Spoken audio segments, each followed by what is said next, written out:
अभी आजादी के लिए हम कूदे हैं। हम अंबानी के ना एयरपोर्ट चलने देंगे, ना अंबानी की ट्रेनें चलने देंगे और ना ही अंबानी को इस देश में रुकने देंगे। अंबानी का देश नहीं है। ये लग रहा है जो सरकार है ना, ये पाकिस्तान से आई हुई है, जो चाइना से आई हुई है। हमारे यहाँ तो हम सब भारतवासी हैं, हमारे को इनके ऊपर शक होता है कि ये कहाँ से आए, कहीं दूसरी कंट्री के तो नहीं है जो हमारी बात नहीं मानते। हमारे को शक पर सरकार है, सरकार पर शक है। अंबानी का देश है, ये अंबानी का देश बन चुका है, ये गुलाम हो चुका है। अभी गुलामी की जंजीरें हमारे को दोबारा काटनी पड़ेगी। हमारे को पता है मोदी जी प्रधानमंत्री नहीं है, अंबानी प्रधानमंत्री है।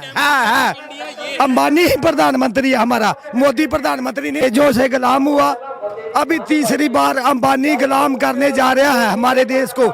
हमारे देश का वासी ही हमारे देश को गुलाम करने जा रहा है। और ये हमारी तीसरी आजादी है, ये हमारी तीसरी आजादी है। अभी आजादी के लिए हम कूदे हैं। हम अंबानी के ना एयरपोर्ट चलने देंगे, ना अंबानी की ट्रेनें चलने देंगे और ना ही अंबानी को इस देश में रुकने देंगे। अंबानी का देश नहीं है, एक किसानों का देश है, एक जवानों का देश है, जवानों और किसानों का देश है। जवानों और किसानों का देश रहेगा और ये भारत देश है, ना के एयरपोर्ट अंबानी, ट्रेन अंबानी। ये ना ट्रेन अंबानी रहेगी, ना एयरपोर्ट अंबानी होंगे। एक कानून रद्द करा के रहेंगे और इनको माफी मांगनी पड़ेगी सरकार को। मंत्री ये कह रहे हैं कि जो आप लोग प्रदर्शन कर रहे हैं इसमें चीन और पाकिस्तान से कुछ इस तरह के हाथ रखा। मेरे को तो ये लग रहा है जो सरकार है ना, ये पाकिस्तान से आई हुई है, जो चाइना से आई हुई है। हमारे यहाँ तो हम सब भारतवासी हैं, हमारे को इनके ऊपर शक होता है कि ये कहाँ से आए, कहीं दूसरी कंट्री के तो नहीं है जो हमारी बात नहीं मानते। हमारे को शक पर सरकार है, सरकार पर शक है। बंदे आए आ तो अरेस्ट क्यों नहीं करते? इंडियन इंटेलिजेंस इतनी कमजोर है कि पाकिस्तान और चाइना तो बंदे इधर आके और अरेस्ट नहीं कर सकते। साडे फौजी भरा, साडे पुलिस वाले ਤੁਹਾਡੇ सामने बैठ के लंगर साडे नाल छकदे आ। हाँ जी, इंडियन इंटेलिजेंस किस बिहाफ ਤੇ ਇਹ ਚੀਜ਼ ਬੋਲਦੀ ਪਈ ਹੈ ਕਿ ਚਾਈਨੀਜ਼ ਪਾਕਿਸਤਾਨੀ ਇੱਥੇ ਆ ਕੇ ਬੰਦੇ ਦੇ ਅੰਦਰ ਮਿਕਸ ਹੈ। ਮੋਦੀ ਨੂੰ ਇਹ ਚੀਜ਼ ਸਮਝਣੀ ਪੈਣੀ ਆ। 6 ਸਾਲ ਤੋਂ ਕਿਸਾਨ ਹੱਕ ਦੀ ਗੱਲ, ਕਿਸਾਨ ਦੀ ਗੱਲ, ਮਨ ਕੀ ਬਾਤ, ਪਰ ਹੁਣ ਮਨ ਕੀ ਬਾਤ ਨਹੀਂ, ਹੁਣ ਕੰਮ ਦੀ ਬਾਤ ਹੋਣੀ ਹੈ। ਮਨ ਕੀ ਬਾਤ ਨਹੀਂ, ਕੰਮ ਦੀ ਗੱਲ ਹੋਣੀ ਹੈ ਹੁਣ। ਔਰ ਇਹ ਚੀਜ਼ ਸਾਡੇ ਸਾਰੇ ਹਿੰਦੁਸਤਾਨ ਦਾ ਮੀਡੀਆ, ਗੋਦੀ ਮੀਡੀਆ ਦੀ ਨਹੀਂ ਗੱਲ ਕਰਦਾ, ਸਾਰੇ ਹਿੰਦੁਸਤਾਨ ਦਾ ਮੀਡੀਆ ਜੋ ਸੱਚ ਦਿਖਾਉਂਦਾ ਪਿਆ ਤੁਹਾਡੇ ਵਰਗੇ ਭਰਾ, ਇਹ ਚੀਜ਼ ਮੋਦੀ ਦੇ ਕੰਨਾਂ ਤੱਕ ਗੱਲ ਪੈ ਆਲਰੇਡੀ ਚੁੱਕੀ है कि ਹੁਣ ਆਪਾਂ ਇਸ ਚੀਜ਼ ਤੋਂ बहुत निकल बाहर चुके हैं। इसमें खालिस्तान की आवाज उठ रही है, चाहे तमाम तरीके के बयान दे करके आप लोगों को मतलब बदनाम किया जा रहा है, क्या कहना चाहेंगे? सर, पहले आपने बोला सरकार बोल रही है इसमें पाकिस्तानी और चाइनीज आए हुए हैं, तो सरकार उनको पकड़ के अंदर क्यों नहीं करती? अगर पाकिस्तानी और चाइनीज दिल्ली में आए बैठे हुए तो सरकार कहाँ है? सरकार क्यों नहीं पकड़ती उनको? जो खालिस्तानी है उनको क्यों नहीं पकड़ती? उनसे वार्ता क्यों कर रही है?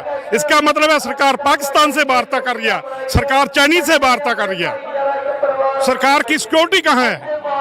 सरकार की इंटेलिजेंसी कहाँ है? अगर दिल्ली के पूरे सभी बॉर्डरों पे पाकिस्तानी और चाइनीज बैठे हैं तो ये सरकार की नाकामी है। ये सरकार ने बुलाए हुए हैं, पाकिस्तानी और चाइनीज सरकार ने बुलाए हुए हैं। सरकार के सुरक्षा मंत्री को, गृह मंत्री को इस्तीफा देना चाहिए, प्रधानमंत्री नरेंद्र मोदी को इस्तीफा देना चाहिए। उनसे वार्ता क्यों बुला रही है? उन पाकिस्तानी चाइनीज को अपने घर पे बुला रही है। अमित शाह ने अपने घर पे न्योता दिया, तोमर जी ने अपने घर पे न्योता। इस पाकिस्तानी और चाइनीज से सरकार वार्ता कर रही है, दिल्ली में बुलाकर कर रही है, तो इसको सरकार को जवाब देना चाहिए, जहां इनको पकड़ के अंदर करना चाहिए। अच्छा, एक सवाल यहाँ पे ये भी है, कह रहे हैं कि अमित शाह जी कह रहे हैं कि काफी भारी समर्थन मिल रहा है किसानों की तरफ से। क्या वाकई में सच्चाई है इन बातों? सर, 2-2.5 महीने से पंजाब में धरनों पे बैठे हुए हैं किसान, और 15 दिन से यहाँ बैठे हुए हैं। 3 महीने से सरकार धरनों पे बैठे हुए हैं, सरकार हर जगह पे फेल है। सर, जो सरकार है वो बेईमान है, बदनीत है, वो बात नहीं करना चाहती, उसके पास कोई जवाब नहीं है, उसके पास कोई जस्टिफिकेशन नहीं है, वो 100% झूठ पे चल रही है सरकार। और सरकार नाम की हिंदुस्तान में आज कोई चीज नहीं है।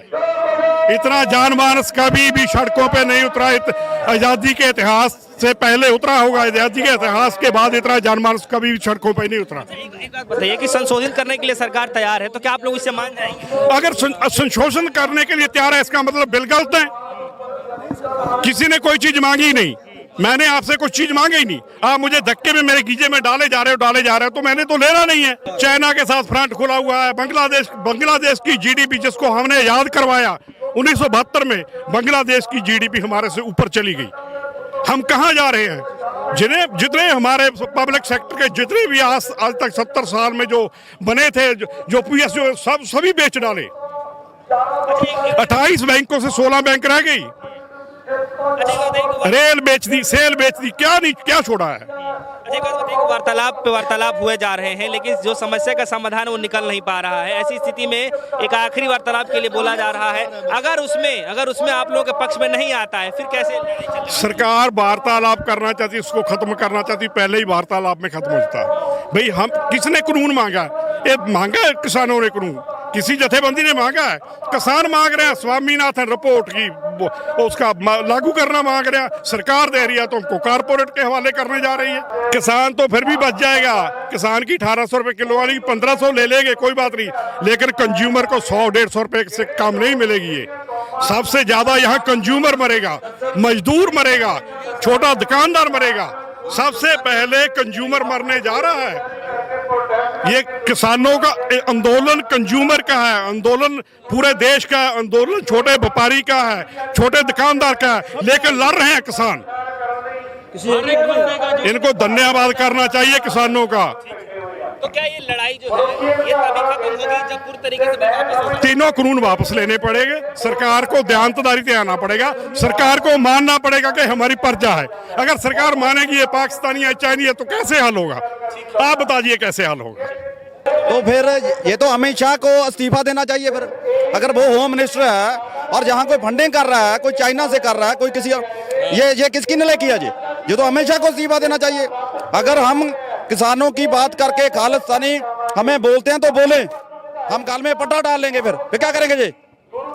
ये मैं बोल रहा हूँ, इस बिलों से सबसे बड़ा नुकसान हमारे गरीब तबके हैं, जो SC OBC, वो अभी 17-18 रुपए की जो कन खरीद रहे हैं, वो 50-50 60-60 रुपए में उनको मिलेगी। हम बाद में मरेंगे, पहले वो मरेंगे। ये आप लोग की जो संघर्ष आप लोग जो कर रहे हैं, ये संघर्ष कब तक जारी रहेगा? जब तक सरकार झुकेगी नहीं तब तक ये संघर्ष जारी रहेगा। हमारे पंजाब में कहावत है, अब जब टांडिया वाली रहेगी, जब पांडिया वाली रहेगी, जब ये सरकार रहेगी, जब हम रहेंगे। ये आर पार जाकी लड़ाई होगी। अभी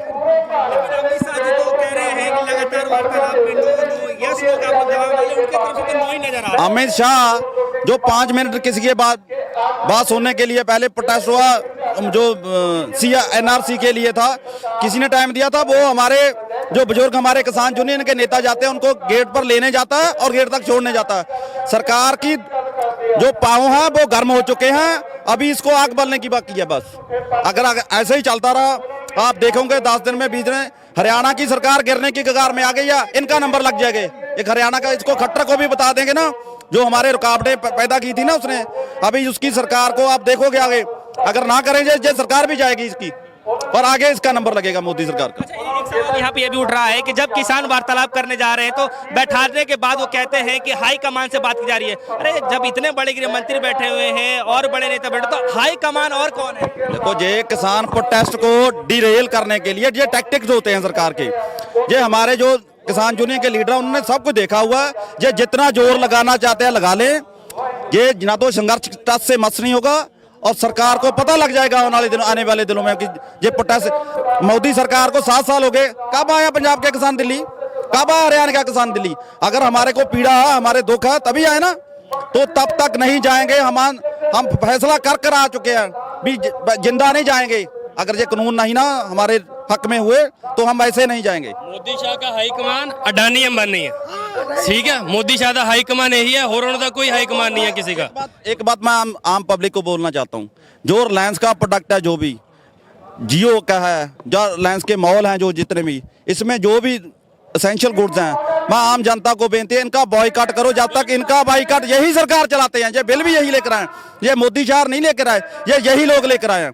खेती सेक्टर में अपनी इन्वेस्टमेंट करने के लिए जो अमेरिका कनाडा का फ्लॉप मॉडल है, जो वो यहाँ लागू कर रहे हैं, ये इनका बॉयकॉट करना चाहिए आम जनता को। हम तो कर ही रहे हैं, हम आम जनता को भी अपील करते हैं कि इनका बॉयकॉट करो, तब सरकार की आंखें खुलेंगी जब इनको काटा पड़ेगा। ये चीज खुद नरेंद्र तोमर के मुंह से भी निकली है मीटिंग के अंदर, साढ़े आगुओं से पता लगा है कि उन्होंने बोला कि कल को अंडानी बानी फिर वापस आके बोलेंगे कि बिल कर दो, फिर कितने जाऊंगा किसान। नहीं है, अंबानी का देश है ये, अंबानी का देश बन चुका है, ये गुलाम हो चुका है। अभी गुलामी की जंजीरें हमारे को दोबारा काटनी पड़ेगी। हमारे को पता है मोदी जी प्रधानमंत्री नहीं है, अंबानी प्रधानमंत्री है। अंबानी ही प्रधानमंत्री है हमारा, मोदी प्रधानमंत्री नहीं है। मोदी गो